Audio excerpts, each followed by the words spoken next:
As we come to the end of 2020, we do so with a deep sense of thanksgiving and gratitude to God through his Son and our Savior, Messiah Jesus.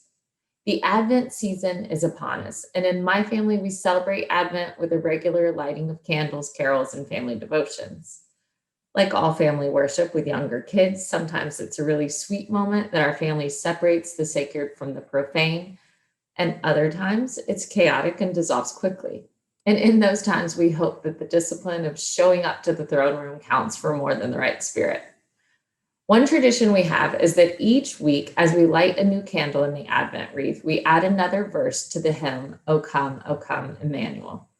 By the end of Advent, we are singing all four verses. Sometimes with hymns, we can sing the words and not be conscious of the full meaning. O come, Emmanuel is never that way for me. Each time we sing it, I'm struck by the deep and mysterious theology reflected in each line, and reminded every year that the story of Jesus' birth, life, and death is a life-giving theology with transformative power.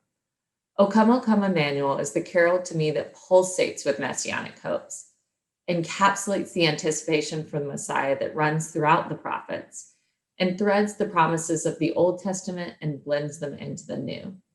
We sing the words of Isaiah, O come, thou rod of Jesse, free thine own from Satan's tyranny. In subsequent meters, Jesus is referred to as the day spring from on high, the key of David that opens wide our heavenly home, and Adonai, the Lord of might, who to thy tribes on Sinai's height gave the law in cloud and majesty and awe.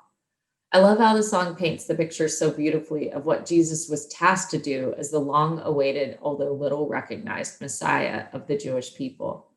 I even appreciate the way the song honors the law given at Sinai. I picture a song like this being similar to the way Jesus chose to announce the beginning of his own ministry. In Luke 4, Jesus was in Nazareth and read from the prophecies of Isaiah in his hometown synagogue. Referencing the year of Jubilee, the cancellation of debts, and the liberation of slaves, Jesus proclaimed it the year of the Lord's favor. The Spirit of the Lord is on me because he has anointed me to proclaim good news to the poor. He has sent me to proclaim freedom for the prisoners and recovery of sight for the blind, to set the oppressed free, and to proclaim the year of the Lord's favor. That's Luke 4:18. If I get to be on a fly on a wall at any point in the earthly ministry of Jesus, I would pick this moment. It was this moment that Jesus got to tell all those around him that the Jubilee was here, and that the Jubilee had embodied and the coming of the kingdom down to earth is embodied in this moment of revelation. Jesus was here. The Jubilee was here, is here permanently.